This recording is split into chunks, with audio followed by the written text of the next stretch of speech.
What's good, everybody? Welcome into the Early Wedge, part of the Early Wedge universe. We're here every single Tuesday at 3 p.m. Eastern time, breaking down this week's PGA Tour stop. And this week, a very special week. It's a designated event, $20 million purse. The Wells Fargo, it comes back to the friendly confines of Quail Hollow in Charlotte, North Carolina. Now, your defending champion at this event is Max Homa. However, it was played at a different course because the President's Cup was played on this course in the fall, and that was amazing. A lot of the players have played, and that certainly will be in the field this week. Let's take a look at the odds provided by our partners at Caesar Sportsbook and Casino.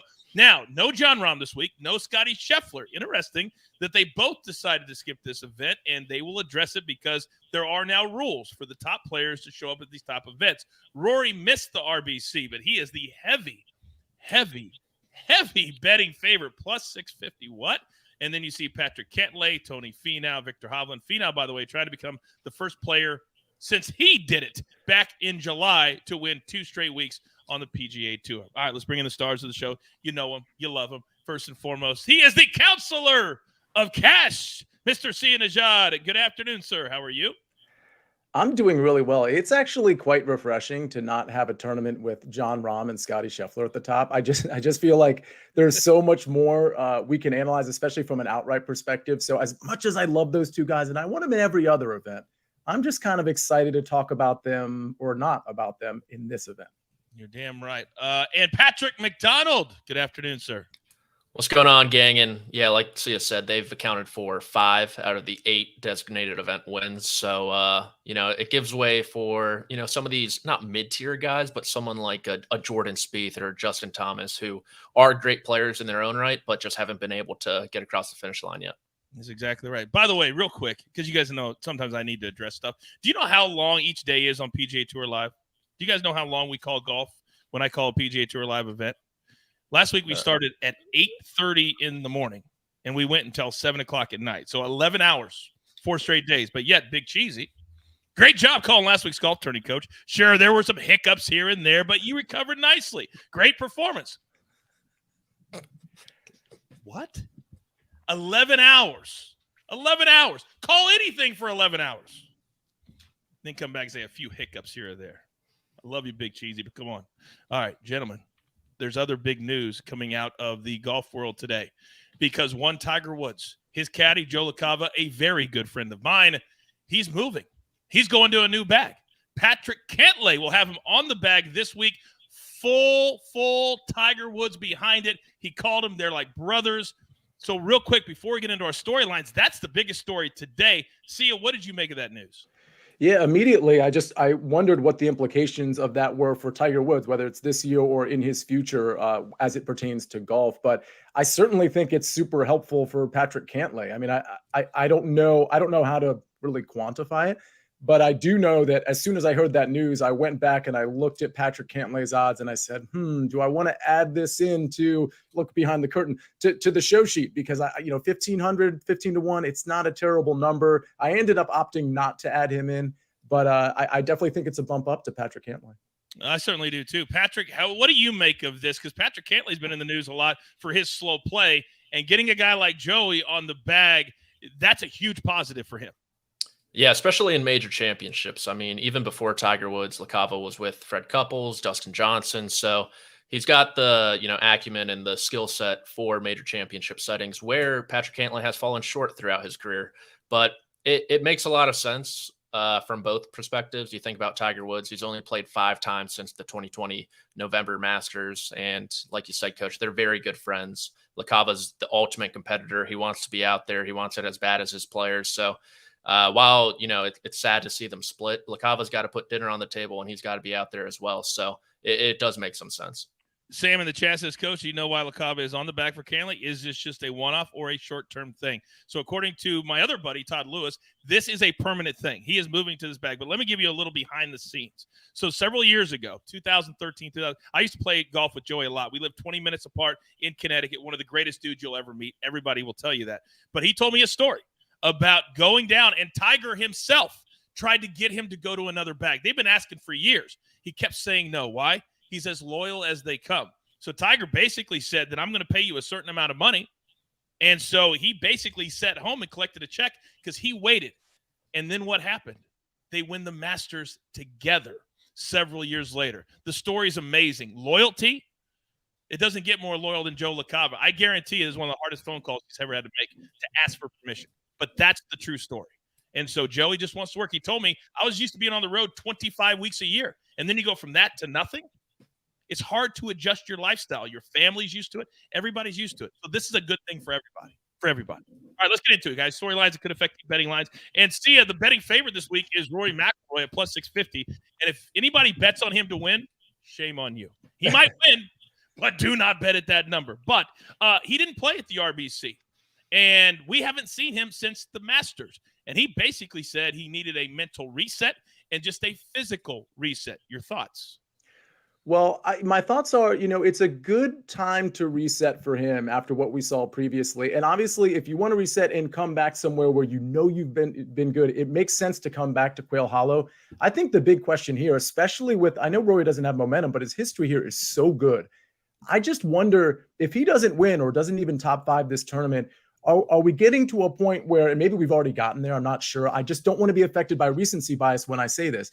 Is it a big 2 and not a big 3? I think Rory can kind of reincorporate himself back into the big 3 conversation if he wins or if he top 2s at Quail Hollow. But if not, I think it's really Rahm and Scotty, and then it's everybody else. And I'm not even sure.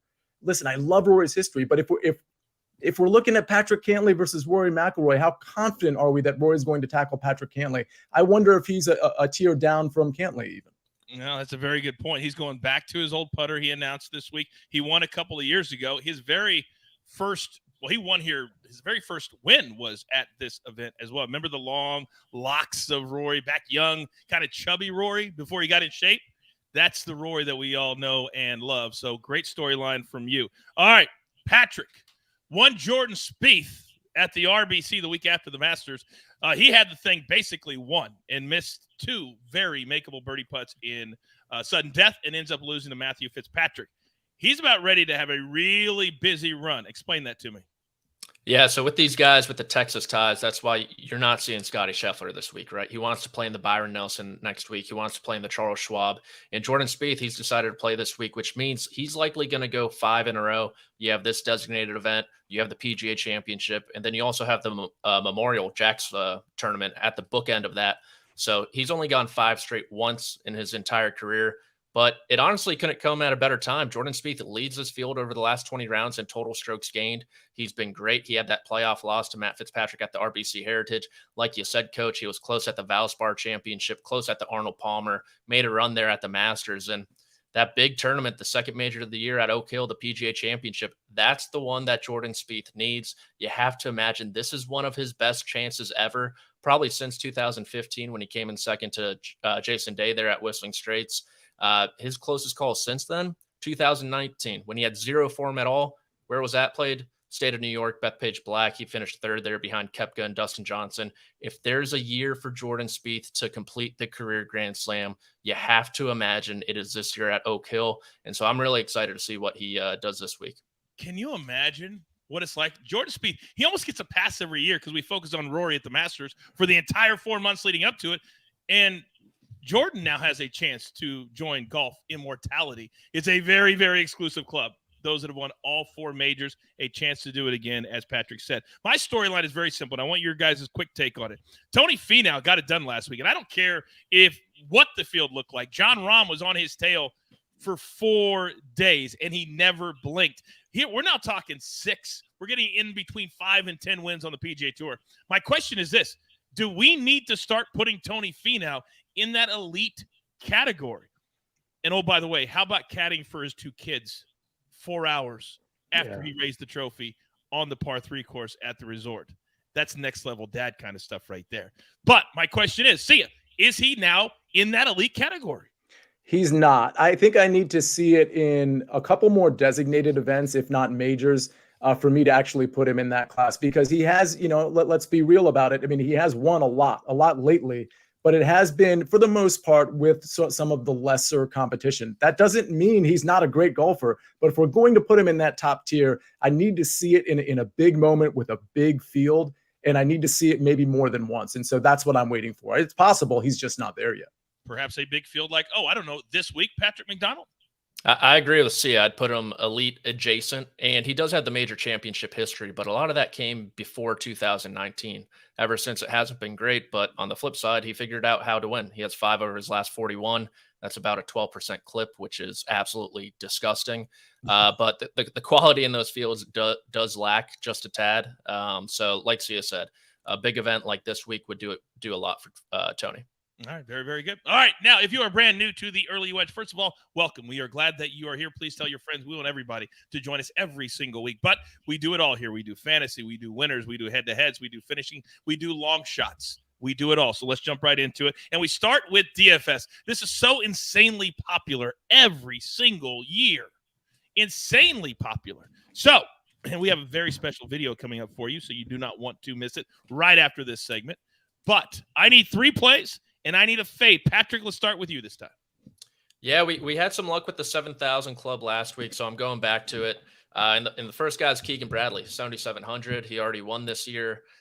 He's played well earlier in the season as well. So strokes gained around the green. He's gained 3 in a row, which has been a trouble spot for him. He's looked more comfortable on the greens. He's gained 2 straight events there. And he was T18 in 2021. The last time this event was played. So we know what he can do in the ball striking category. The short game is coming around, so I love him at 7,700.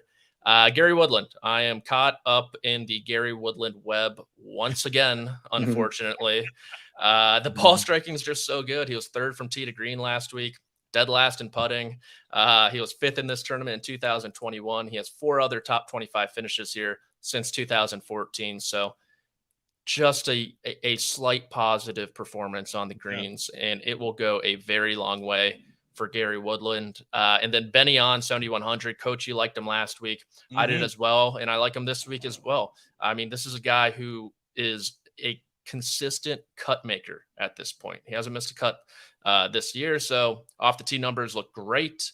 The history isn't great, but I think the current form is going to outweigh that this time around. So at 7,100, he's a bomber off the tee. You're going to really have to move it off the tee this week. It's a very long golf course, so almost 7,600 yards, par 71. And then I'm fading Xander Schauffele at 10.7, primarily because I'm a little concerned about his off the tee numbers. Approach game has been elite. Off the tee, it's slowly coming back, but with that uptick in his off the tee numbers, his putting has fallen a little bit. So with these guys, Finau, Rory, I like the 9K and honestly the upper 8K range a lot this week. I'm willing to fade Xander, who really doesn't have the best history here as well. Okay, very good right there. That Gary Woodland, he's so high. I bet on him a couple times in round plays, and I picked the wrong days. So frustrating. So frustrating. And Ben On waited till Sunday to shoot a 64 on Sunday? 64. Yeah, 64 on Sunday. Good job, Ben On. How about Thursday, Friday? It's Saturday. All right. Now, see it. Talk to me. What do you like? Yeah, first of all, I endorse all of those plays. I am very nervous about Gary Woodland because of the putter, but I think from a DFS standpoint, those 3 plays make sense, and the fade makes sense to me as well. Victor Hovland, I almost talk about him too much, but I do think this is a good course fit, and I do think 9,200 is a great value, and other people are recognizing that too. He's probably going to be 20 to 22% owned, which is pretty high, but again, because I think he can win this tournament, spoiler alert, I think he's very good value at 9,200. By the way, in 2021, the last time it was played on this course, he was 3rd. And so I just think I like the game coming in. He's wilted a little bit on Sundays, but without Scotty Scheffler and John Rahm, I think that might be invigorating for him when he gets there on Sunday and he's in contention. Speaking of in contention, Sahith Theegala at 8,200. I don't think people really know where to put this guy. I do think it's a great course fit for him. And frankly, he can get red hot. He can get red hot with the ball striking, get hot with the short game. I just think Theegala at 8,200, he should be probably more popular, but he's not going to be because there's so many good players in the 8K range. So I really like Theegala. He's probably going to be somewhere in that 7 to 10% ownership range. Speaking of 7%, Wyndham Clark at 7,800. A great course fit. He typically, or I should say historically, a monster off the tee. His off the tee numbers aren't necessarily as good now as they were a couple of years ago, but it's the approach game that's really dialed in. And we've seen recently, and throughout his career, really, the putting and the short game can be really good. And I'm looking for good off the tee, great approach with the long irons, and a hot putter. Wyndham Clark really is that guy at 7,800. My fade is Tony Finau. It's not because I hate Tony Finau in this tournament. It's because usually when I want to play Tony Finau in a designated event or a major, he's usually in like the low 9K range, sometimes even the high 8K range. At 10,200, I don't think I can justify it, especially because there's 2 or 3 guys in that 10K range that I'd probably prefer to play, namely Patrick Cantlay and maybe Rory McIlroy. Yeah, I don't think he'd be above 10 if Rahm and Scheffler were here this week. I think he'd be in that high 9. By the way, Zach wants to know, how many lineups do you guys typically on any given week play? See, let's start with you, and then Patrick, just piggyback.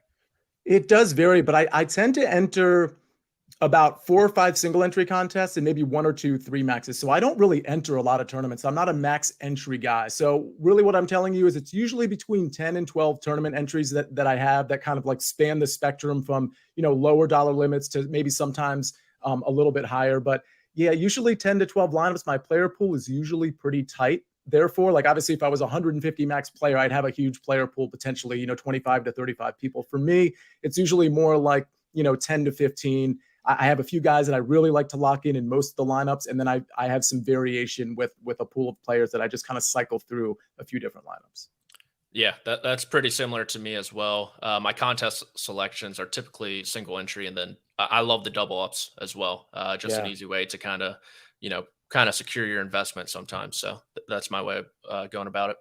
All right, and then I'll answer one too. Same guys. Zach said, should we look at the stats from the President's Cup since it was just played here, or fade those? I did. I looked at them. So certainly, that's the last tournament played on this course. Now, the fall, the weather is different than it is at this time of the year. So that could be an issue. But most definitely look at players who played here, like Tom Kim, perhaps. All right, now, you want to know about this course? You want to know about what Wells Fargo brings to the table? You guys know a few weeks ago for the Masters, and we're bringing him back for the PGA Championship, Steve Scott. Now, he played in this event 3 years ago. So I called him, a little ring-a-ding-ding. I said, Steve, can you help me out? He said, yep.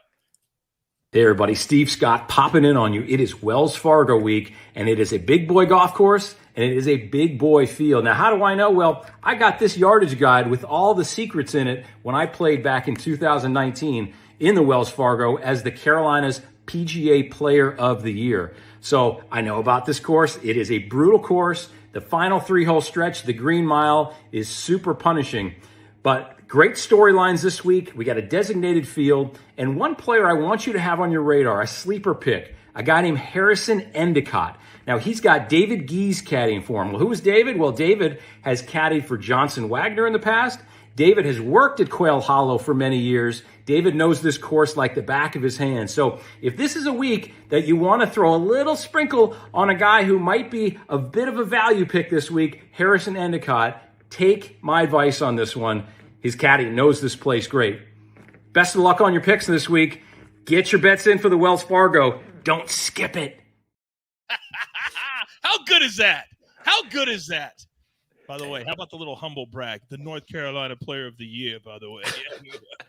Oh, was that even humble? I don't even think it was humble. It was just it was a straight brag, which I would have done and bold-faced even more than he did. So that was a pleasure to have him on just now. I can't wait for him to be back for the PGA Championship. He's really dialed in, man. He's really invested in the Early Wedge. He said, man, the chat, they're so smart. They ask really good questions. And I actually lied. I didn't call him. He called me. He wanted to contribute. That's what the crew is all about. Thank you, Steve Scott. I know he's watching right now. It's fantastic. Now, as we mentioned, we're bringing Steve Scott back because the next major of the year for the network that we so humbly get to work for. It's a little something called CBS, called the PGA Championship, perhaps. Golf's biggest stars descend on Oak Hill for one unforgettable major. The PGA Championship, coming in May to CBS. You're damn right. 2 weeks away. By the way, I'm calling the Byron Nelson next week. I'll be back on PGA Tour Live for those of you who like the kind of the little Texas swing. But I'm coming right back to the counselor because there is a little bet we like to throw out. And you can cash it on the very first day. And my guys, they are amazing at predicting who could be at the top of the leaderboard. Either they cash it or they get really, really close. Listen to the information. And most of these players will tee off in the morning.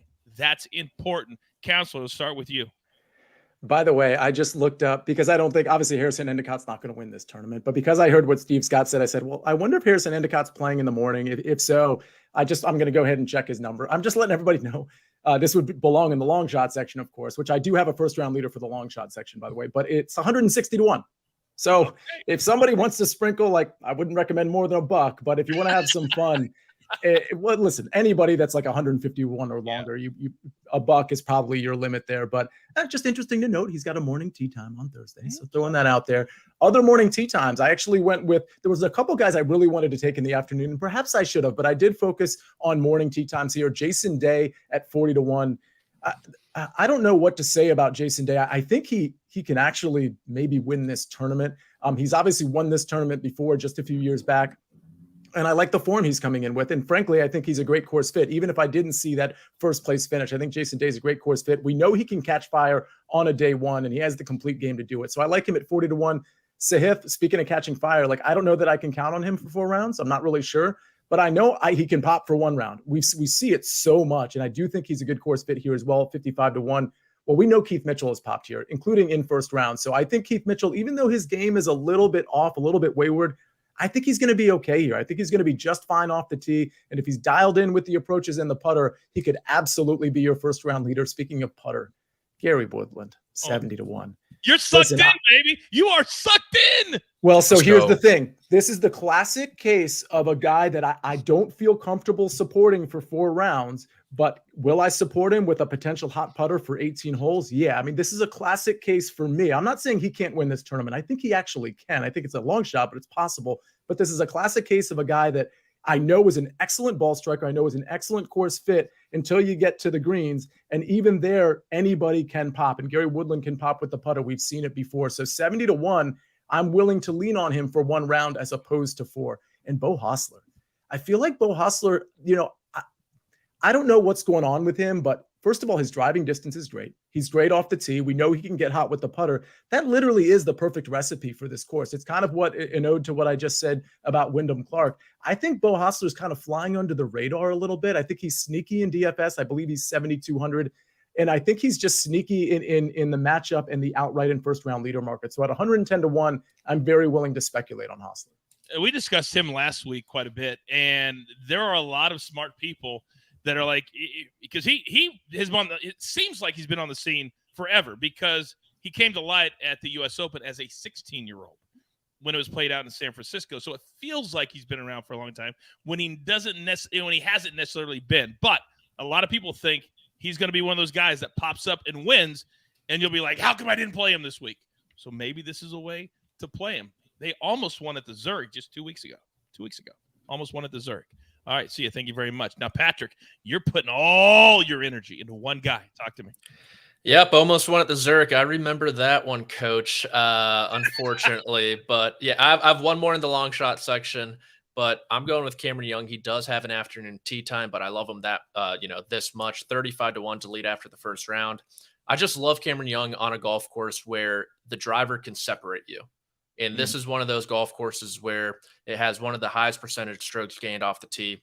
Cameron Young is a top 5 driver in this field, top 3 probably. I'd say him, Rory, and Keith Mitchell. You could throw Patrick Cantlay in there as well as a top 4. And so we've seen him get off to fast starts before on, golf courses where you do need to drive the ball well. You think about the Arnold Palmer Invitational.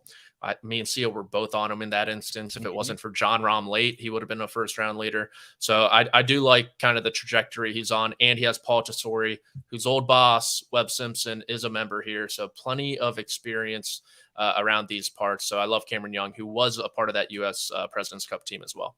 That's exactly what I was going to say. In fact, Webb Simpson lives on this golf course. He's not only a member, he lives on this golf course. And Paul Tesori lives in the area too. Don't discount how valuable a really good veteran caddy who has won at the highest level is as well. So important. Keep your player grounded. Keep your player calm. All right, so that is the first round leaders. And by the way, if you play 4 or 5 like Sia does, kind of chop them up. We talk about it on the show all the time. If you're not always here, that maybe divide it by 1 unit. So if you play 5, maybe if it's $100, put $20 or put $10 on it. Just something, but not a full unit on all 5. That's not what this is about. All right, a little education and entertainment. Now, next up, you guys know what this is. This is our bread and butter. It's not sexy. You're not going to win a lot of money doing this, but you can consistently win. Last week, I won 2 out of 3. Sia, you won 2 out of 3. Patrick, can't remember what you did. 3 out of 4. Boom! Wow. 3 out of 4. See how I set him up like that? 3 out of 4. So you do the math. That is 7 and 4. 7 and 3. 7 and 3. So not bad. See, it's not sexy. 7 and 3. You're not going to win a ton, but you're going to win. So listen to the information. By the way, real quick, Capper Taylor, who's here all the time, he said he played a 3-team top 20 parlay last week that was busted by somebody. And then he said, I don't know a lot, so that's why I come here to listen to the experts. Capper, listen to me and listen to me good. Don't ever play one more parlay on top 20 players. Don't do it. Don't ever do it. You guys agree with that? Yes. Don't ever do it. Don't ever do it. I don't think I've ever parlayed a golf bet. It's just, I mean, honestly, parlays in general are, you want to stay away from them as much as you possibly can. And coach, I'm sorry to interrupt you, but golf, I can tell you just from the 20 years of experience I've bet golf. I mean, I've never done a parlay.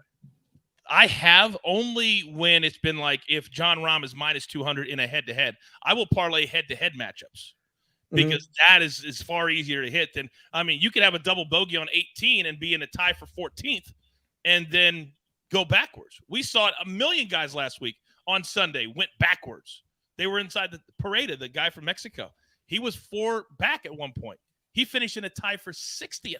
He was 4 back on Saturday night. Those are very hard to hit. Very hard to hit. All right. I'll say this real quick. Some books don't allow you to parlay head-to-head matchups, but most of the conventional books do. So that's part of the reason my answer was what it was, but I'm just kind of throwing it out there. Offshore. Sorry, I got a little offshore. Allergies. It was a long time ago. Oh man, yeah, it's eyes, the whole deal. Really bad. Long time ago. Patrick, let's start with you. What head-to-heads do you like this week? And also tell the people where you got these from. Yeah, these were all DraftKings, I believe. And the first one will be Taylor Moore minus 110 over Matt Kuchar. Moore quietly is playing like a top 25 player in the world at the moment. He had that win at the Wells Fargo Championship. He's gained off the tee in 10 out of his last 11 starts. Really no flaws in his game that you can see. Kuchar, meanwhile, it's been a lot of short game for him. The ball striking's been sketchy. And when he has popped, it's been at kind of these shorter positional golf courses or in just these regular events. I like Taylor Moore's floor a bit more, and I like his ceiling much more. So him at minus 110 on a golf course that should fit him as opposed to Kuchar, I will take that every day. And then, look, let's just go back to the well. We played this matchup last week at minus 155. It was minus 120. So Steven Yeager cashed it for us last week. I think he can do the same this week.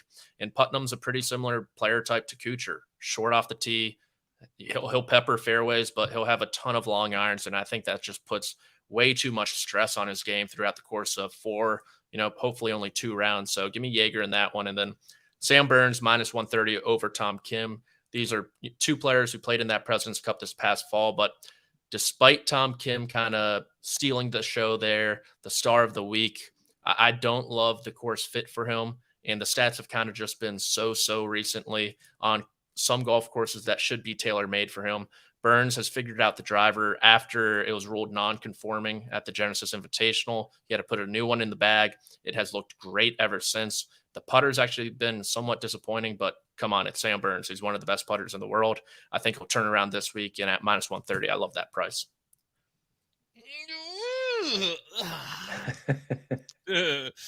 I'm going to sit on that one for a second. I kind of let him marinate. Yeah, I'm gonna let him marinate for a second. All right, see you. Talk to me. So I wanted to give my matchups, and then I saw Big Cheesy's comment, and he says, I really like Tom Kim over Burns. And so he's clearly trying to ingratiate himself with you, Coach, after previous comments that weren't quite as favorable. Sam Burns minus 130 over Tom Kim. I don't think I need to rehash what Patrick just said. I do think Sam Burns is a great course fit. If you look at his history, he doesn't really have much of a history. It was 2019 and earlier, and so the history isn't very good, but I'm not really worried about that. I just love the fact that the driving distance is pretty good. The off the tee numbers are great, and I know he can get hot with the putter. And again, with Tom Kim, it's just been a little average since his amazing run last fall, and I just don't think in this tournament he can compete with the likes of Sam Burns. I think Sam Burns is live to potentially win this tournament, to be honest with you, as kind of like a middle tier guy. And I like him in DFS as well because he's not getting a ton of ownership at 8,600. Jason Day over Max Homa. pretty easy case here. I mean, Max Homa is coming in with very bad form. It's just that plain and simple. He's won on this course before, but the year prior to that, well, that's when Jason Day won on this course. So it's a wash there. They both have great experience. Jason Day coming in with the much better form. So give me Jason Day minus 130 over Max Homa. And then finally, speaking of good course fits, I mean, I hate to belabor the point, but Cameron Young, and then you add the Paul Tesori layer on top of it versus a Colin Morikawa Colin's been fine. He's been good, but he's certainly not the course fit that Cameron Young is. And then you add the Paul Tesori factor. I just think this is another case of Cameron Young could win this tournament. And obviously Colin can too, but I think Cameron Young has a real shot to surprise people every single day of this tournament. Yeah, this is, as Steve Scott said, this is a bomber's paradise. And you're not going to see, I'm trying to think, you're not going to see Ches Reavie walk out and win the Wells Fargo. I mean, you'd have to play perfect golf for that to happen. So lean into the guys that, hit it a little bit farther. And see it, you're so good the way you talk that you're sucking me. And he says, I'm not going to talk about Sam Burns. And he talks about it for 45 seconds. And everything he says is trying to suck me in to another double showdown, which costs me. Now our girl Rebecca, she's here. She goes, I smell a showdown. I don't know. I haven't eaten lunch yet.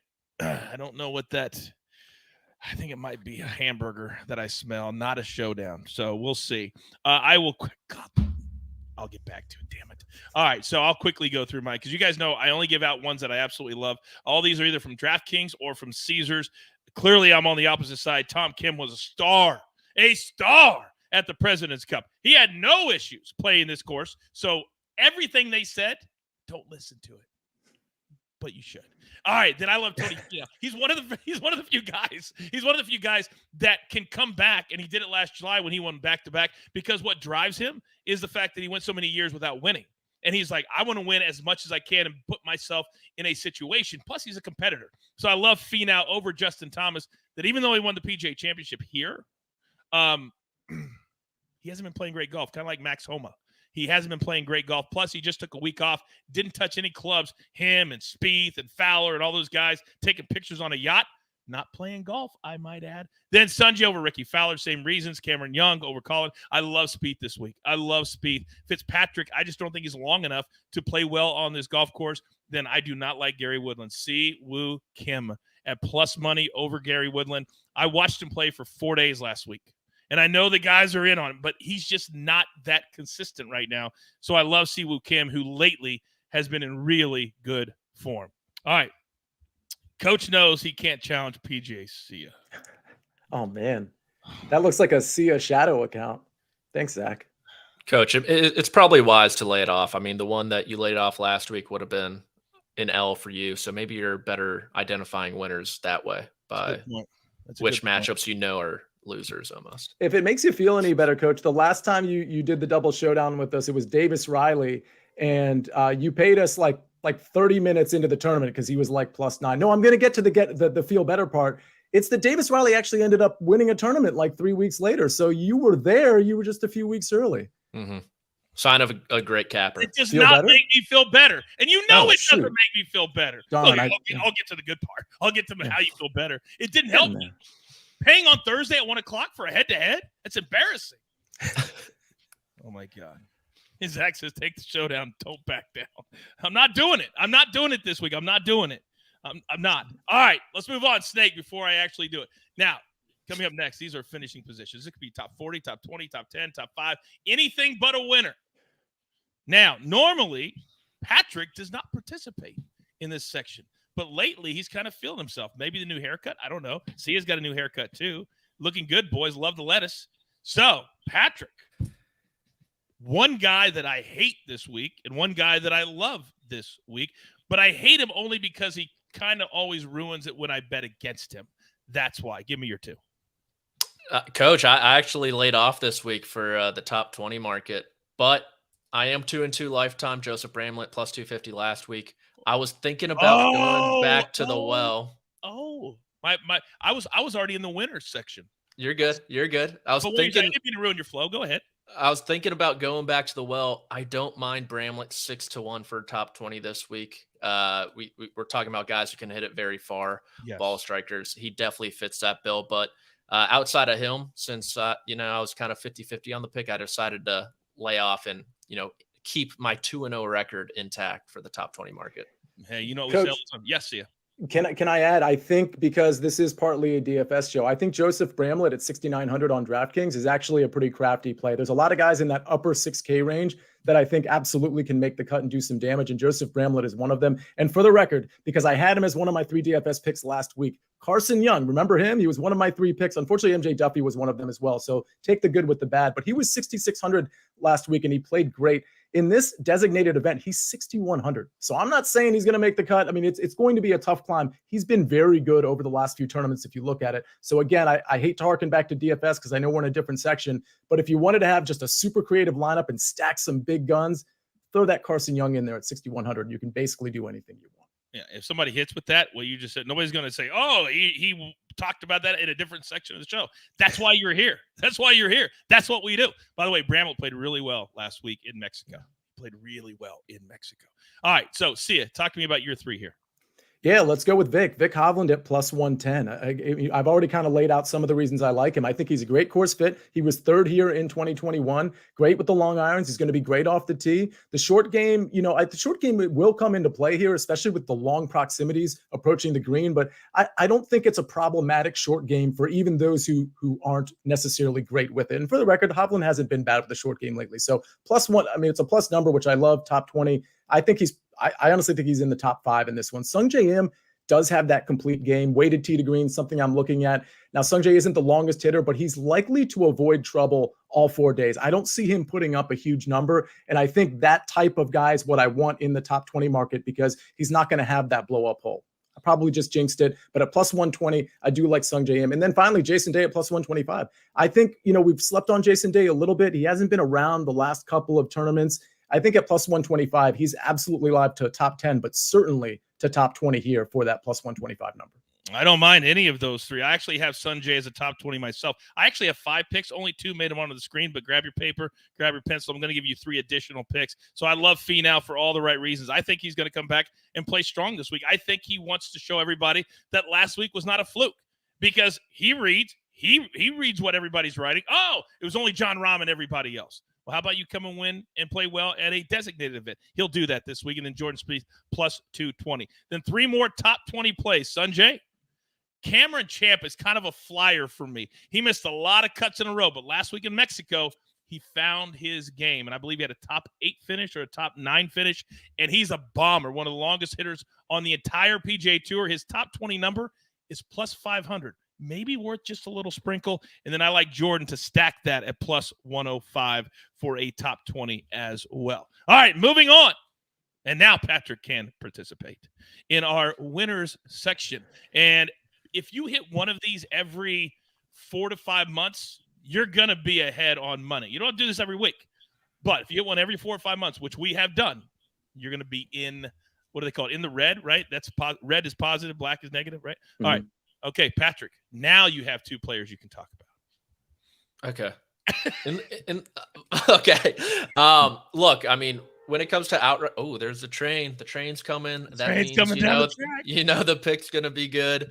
I'm typically a Monday morning price shopper. I missed it. I had some obligations, but I saw a couple guys drift, and Justin Thomas was one of them at 26-1. I think he opened around 20 at most spots. I caught the drift, and like Coach said, some of the numbers aren't fantastic for Justin Thomas. The putting's been absolutely miserable lately. But the iron play is approaching a spike performance, I believe, a spike performance to his historical numbers. He's still gaining around 4 strokes per tournament. Mm-hmm. That's just not as good as Justin Thomas can do. So coming back to a place that he knows, he likes a lot. He played great at the President's Cup. He was 4-0 in the team portion of that, lost to Siwoo Kim on Sunday singles on the last hole, and also won that 2017 PGA Championship as well. So the good vibes. I think he's playing well. I actually like that he took time off, worked on his swing, worked on his craft. So at 26-1, I'm willing to indulge there. And then Sungjae Im at 28-1, 6 straight top 21 finishes. He was T6 in Phoenix, T6 at the Players Championship. Those are 2 big-time events, so he can contend in a field of this caliber. And over the last 20 rounds, he's 3rd in total strokes gained behind only Jordan Spieth and Xander Schauffele. He's a great driver of the golf ball. Everything seems to be clicking at the moment. And he's one of those guys that he kind of needs a big win here soon. he hasn't won in quite a while, despite how good he's been playing. You got to imagine that ends sooner rather than later. Well, you would think so. And he can't always be he plays every week guy, because that storyline is done. It's old. He's got a house now. He's got a home now. So now let's become a PGA Tour winner more than once every 2 years and not just stack cash with top 20s. That's what he needs to start doing, and you're right. I'll do mine quickly. Jordan Spieth, Big Cheesy says, Spieth again. If I like him for a top 5 in the top 10, wouldn't you think that I would like him to win this entire golf tournament? Of course I do.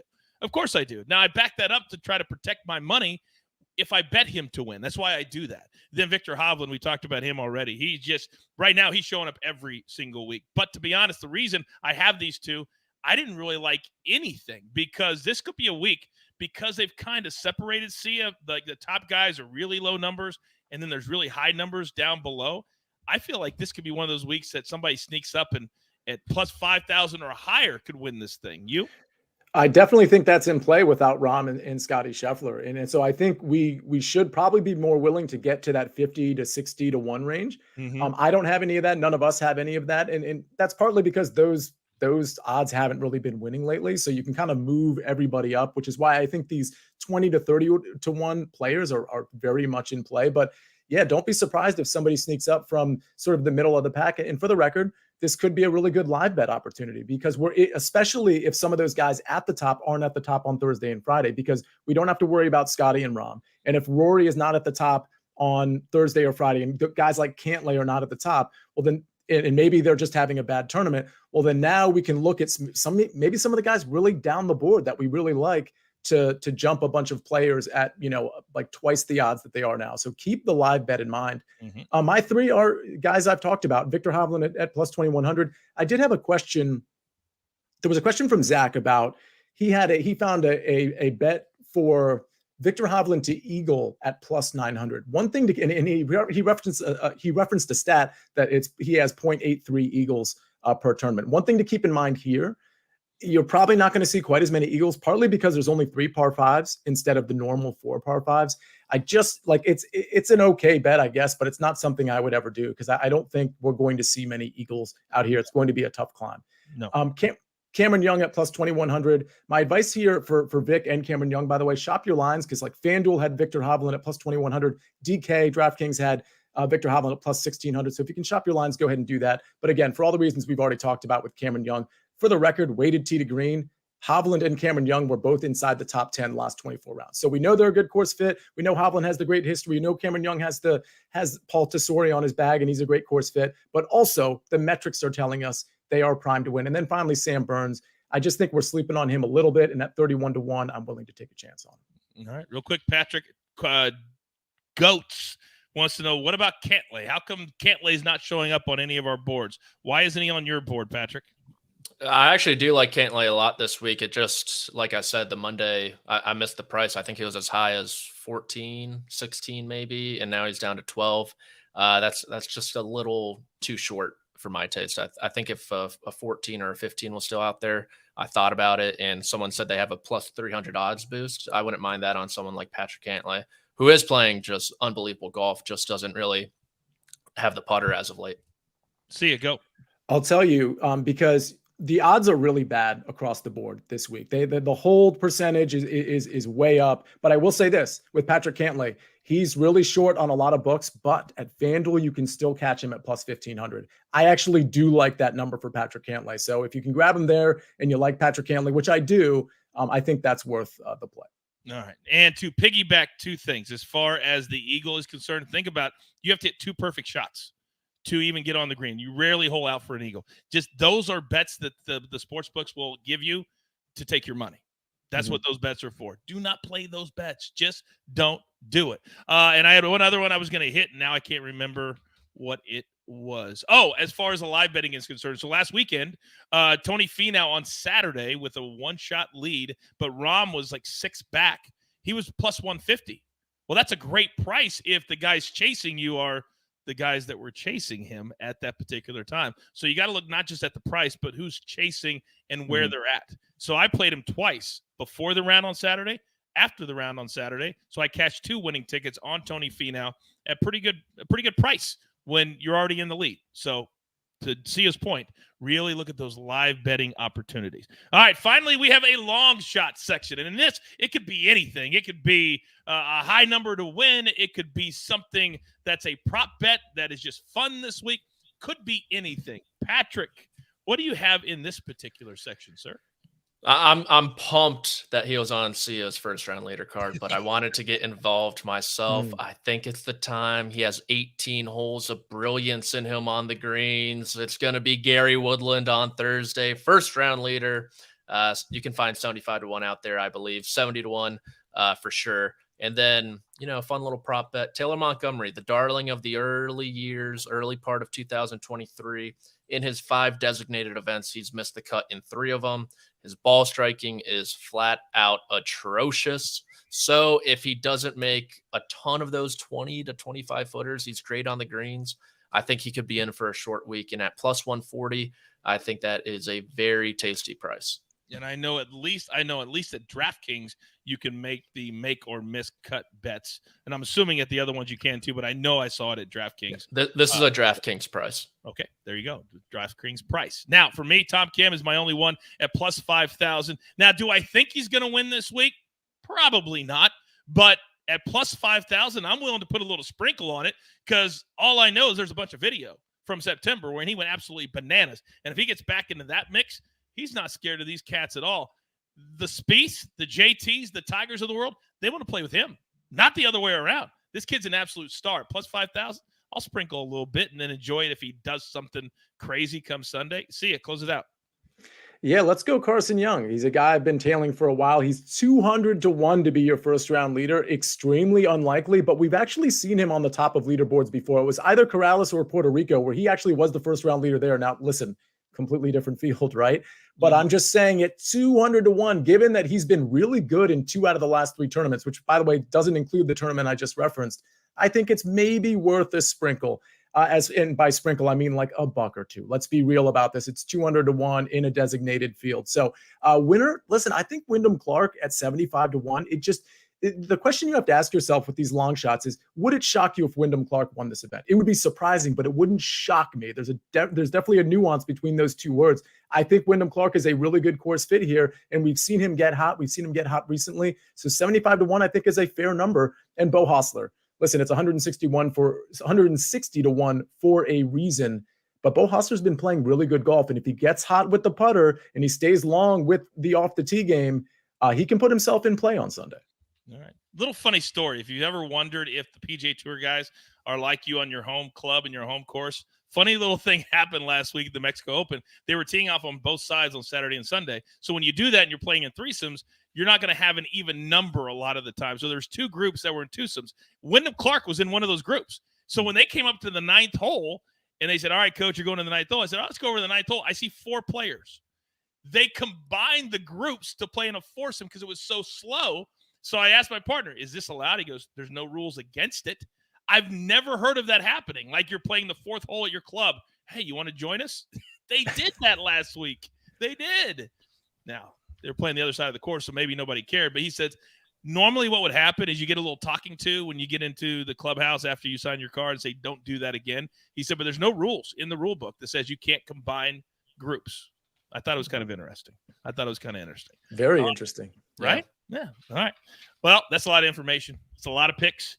And this is a big, big week. As always, tune in at 10 a.m. Eastern time for the Early Edge, as we routinely will have round-by-round picks as well. But we like to end every one of our shows asking my guys, what's the number one most important thing they're looking for this week? Use this information for now or into the future. See you. Start us off.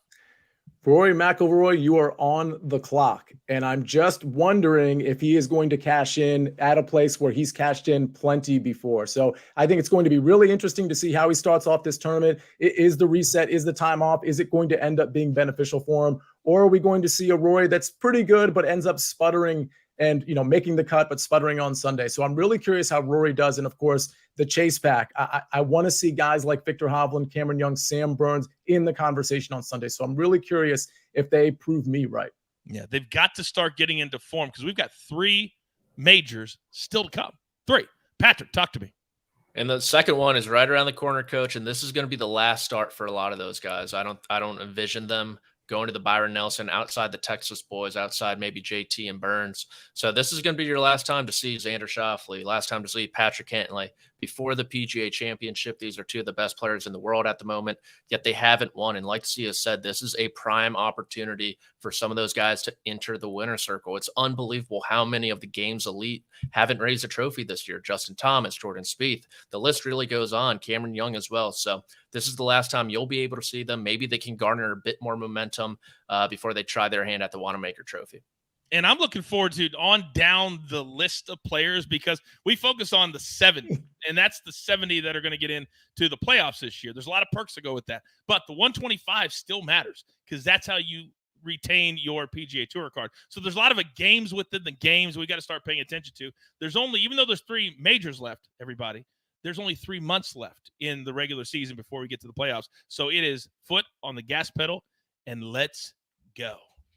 Great show again. Thanks for taking the time on a Tuesday afternoon. If you watch this live or if you watch it on demand, we value you as well. So with all that being said and all the picks in the queue, there's only one thing left to do. And I believe you all know what that is. You've got your marching orders. Let's take all of these early wedge tickets straight to the pay window. Ryan Tucker, Lebo, Patrick McDonald, the counselor. For those of you watching live, don't forget we are live in 8 minutes with Early Edge and 5 at 4 p.m. Eastern time. Somebody said, I can't wait for EC's golf picks. I can. We grind for you so we can win with you. It's what we're all about at the Early Wedge. Good luck.